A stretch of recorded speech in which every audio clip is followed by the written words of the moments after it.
At first, you're going to want to turn on the burner to boil your water. And while boiling water, you would like to add salt to add flavor to your potatoes.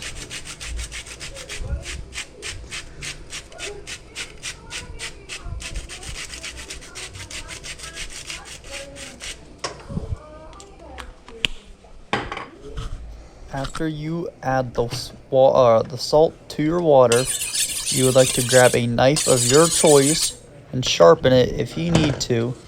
And you are going to cut the skins of the potatoes off, or peel it if you would prefer that. And you are going, after you cut all the sides off and square it off, you would like to try and slice the potatoes into good bite-sized pieces and cube them symmetrically.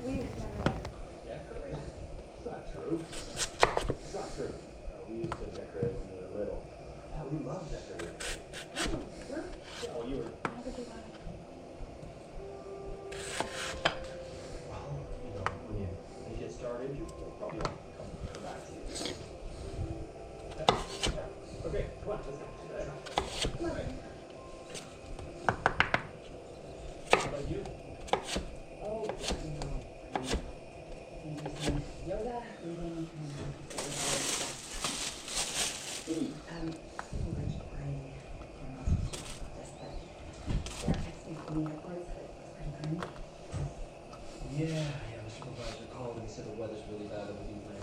So we're grabbing all the stuff here for Christmas. What? No, I refuse to accept that. Do you want me to come shop for the weather report? I was thinking that to be prepared.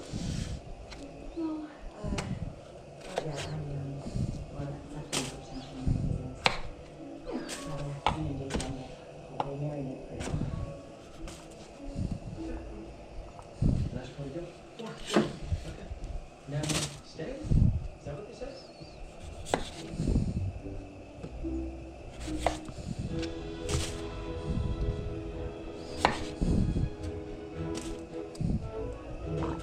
Oh, so they just catch the ready to begin? I think so. I think this question is I don't know. Here, like, the fish. That's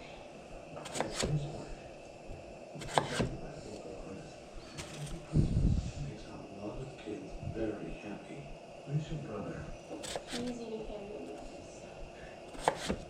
This is cool. We both know Santa can't do what we're by himself. So, parents send us their kids' letters. With a pre-written response enclosed. We send them back. Stamped with our book. That's the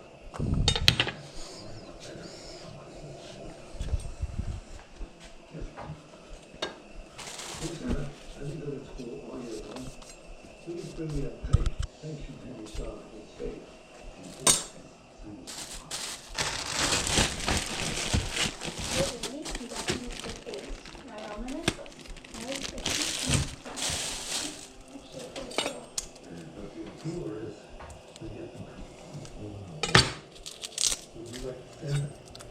After you've peeled, cut, and diced your potatoes, you're going to want to grab your garlic, and you're going to want to peel the skin of the garlic off and mince the garlic, or chop it to size of your choice.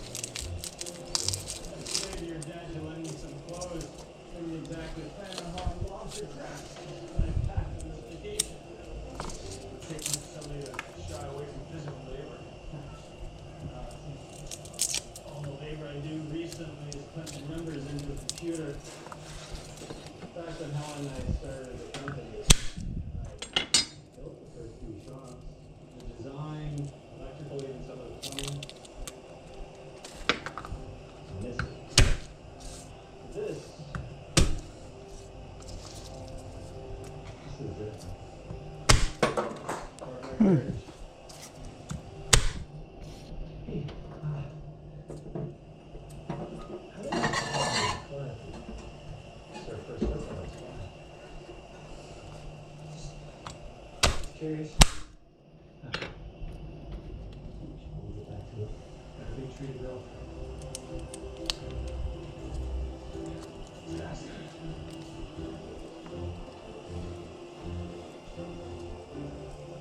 Hey.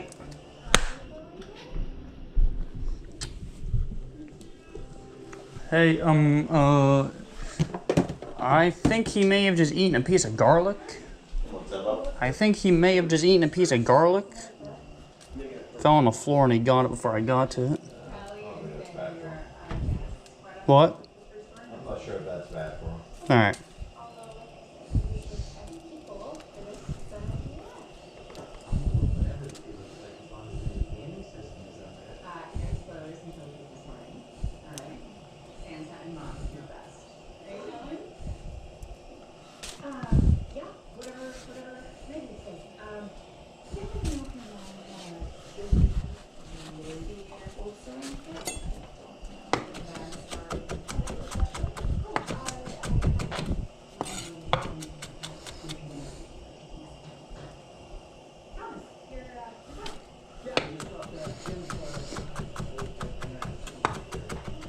I'm kidding. Trust me, the only energy I have left is for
Using parsley is optional, but it can add texture and color. So what you're going to want to do, you're going to want to grab your fresh parsley if you have it, and you're going to want to chop a little bit of the leaves off, and you're going to want to shred and or chop finely your parsley. And about this time, you would like to grab your fillets out to kind of reach to a room temperature.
After chopping your parsley, you're going to want to grab a knife, any knife to be exact, to cut open your steak of choice. For me, I chose a filet because they can cook nicely and they taste really well.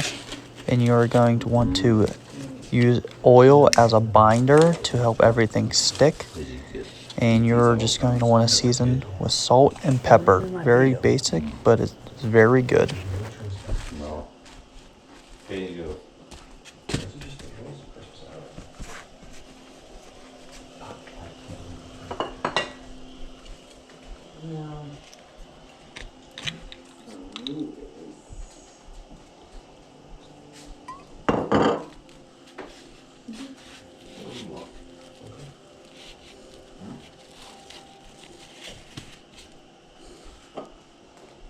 I'll give you a little bit. That's it though. You've had enough time. Yes, and it is fun. I didn't get this first one today. A little bit. That's it. You can do all that.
In this clip, I moved the pot of boiling water over to the other quick boil burner to give me more space so that I can cook my steak and other food items.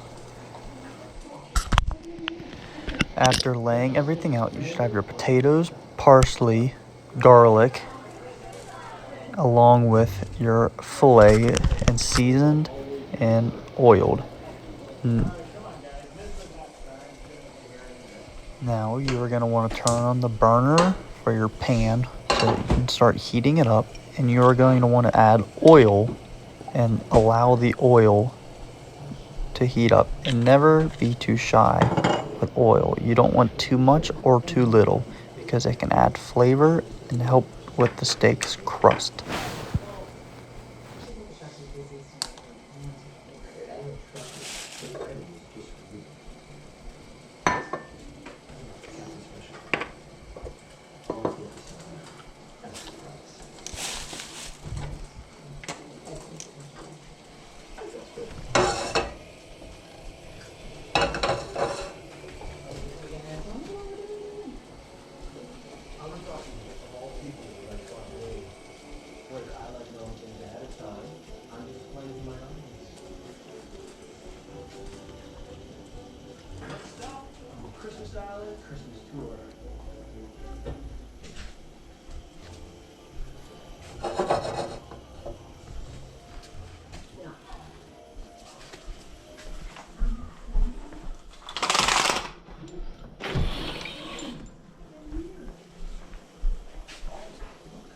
Once the oil is glistening, which I did not let it get hot enough, you will want to put your filet in. And as you can see, it wasn't hot enough quite yet. So it didn't quite cook too much as it should have, but now it is starting to get hotter. And once it's hot, you are going to want to press it down with your hand or a weight of some sort and allow all the air bubbles underneath, once you set it down, to be able to be squeezed and pressed out.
As you can see here, I was struggling quite a bit with getting this saran wrap opened up.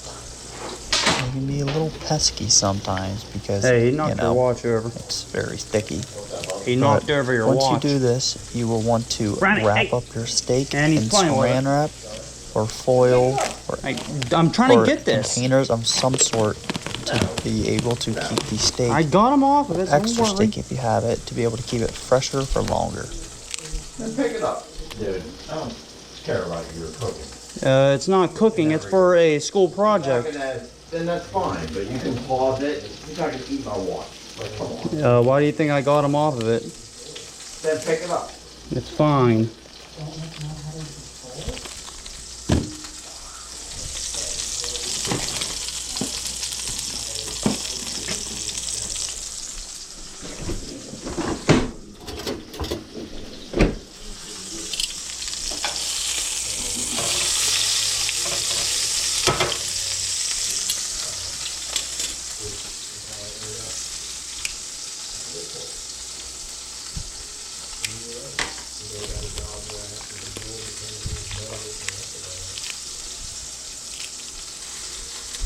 Lay down. Lay down.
Once your crust looks right about like that, with a nice crispy edge onto it, you will want to flip your steak and allow it to form that crust and to cook on the other side.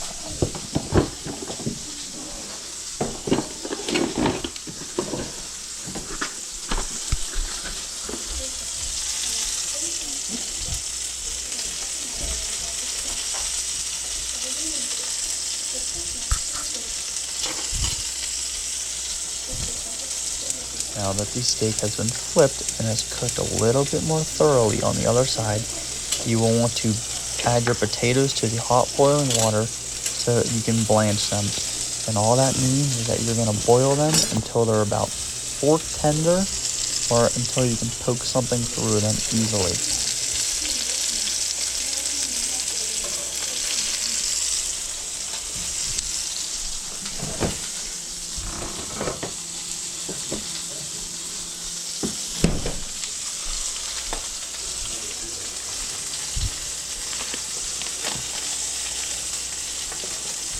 Right here, I'm cutting off a little knob of butter and adding it in with my steak to start basting it. Along with butter, I'm going to add a little bit of garlic. It can either be whole crushed garlic or the cut up garlic like I had. And you're going to want to baste the top of the steak with the butter garlic sauce. And all you'll really need to baste is a spoon of some sort. As you see, you take spoonfuls and laying it on a side and you start dumping the butter over the steak.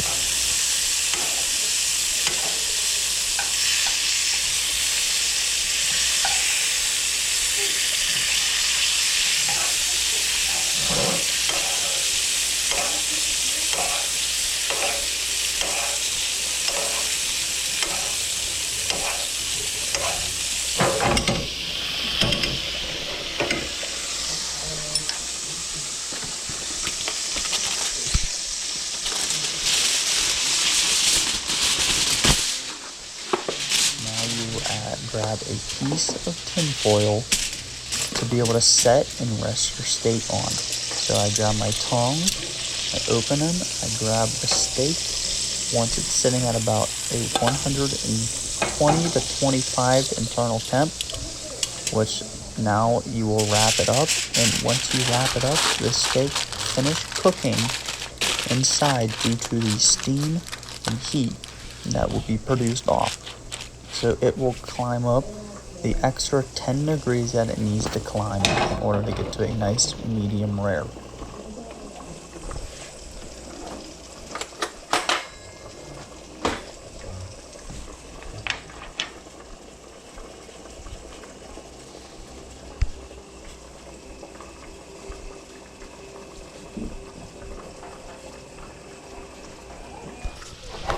Checking the potatoes to make sure that they are nice fork tender, which I forgot to show. You will add them to the same pan that you cook your steak in and add a little bit and let them cook and form a crust. After the crust has been formed, you will add a knob of butter in there along with the garlic, the rest of the garlic you have, and some parsley, and you're going to saute it around and melt the butter and infuse it with the garlic, which will help infuse it and add flavor to the potatoes.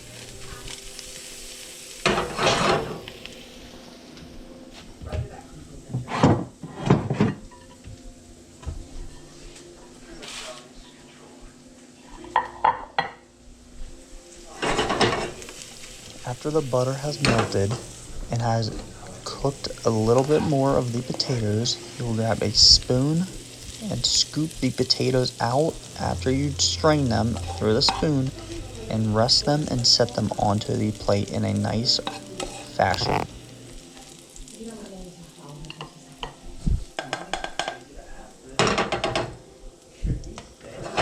In the same pan you cooked your potatoes and steak in, you will grab your red wine and add in enough to deglaze the pan as you see me do here.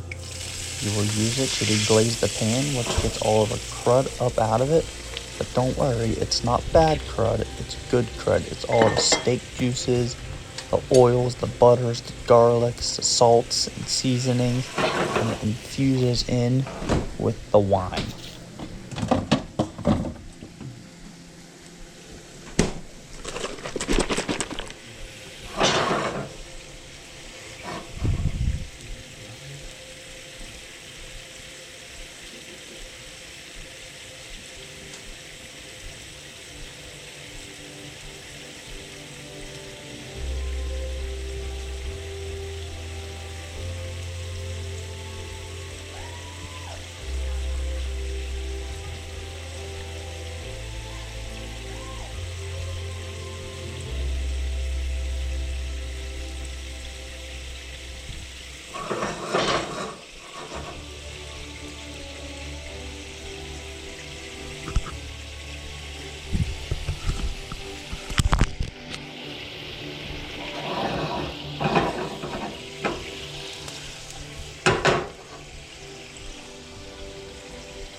Once the wine has reduced down by half or even a little over half and has somewhat thickened up, you will want to add preferably beef stock, but I did not have any, so chicken stock would work just as well.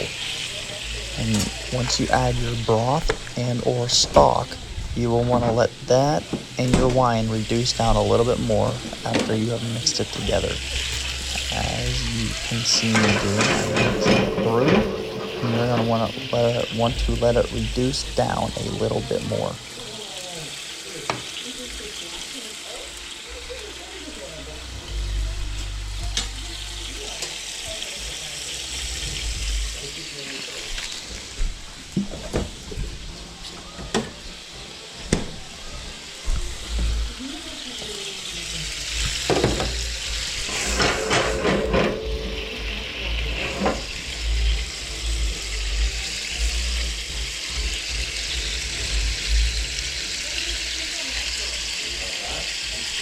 Once your sauce is almost done, you're going to want to add the excess cream and parsley you have and that little last knob of butter. When the butter melts, it will help thicken and make the sauce into more of a base, and it will be a good, thicker sauce and not a liquid. Once you have the butter in, it'll start to melt, so you will open up your steak that has been resting. You will then set it on your cutting board, grab your knife of choice, which I am using my Global Chef's knife. It is a 9.25-inch knife. Before you do that, you're going to want to mix around your butter so it doesn't burn. And by the way, when you add butter to anything, you should want to reduce your heat to about a medium low so it doesn't burn. Then you're going to want to cut your steak on a biased angle to be able to make it look more presentable. Then you're going to want to grab your knife, scoop it up, and lay it right on the plate neatly. And you're going to want to spread it and fan it out. Really, dude? Make Now you do it? look a little bit more pleasable and nicer for when you put your sauce on. Once your sauce is thickened up, like so in the video, you will want to grab it with your left hand and grab your spoon and just start pouring the red wine reduction sauce over the steak. And I did not show that.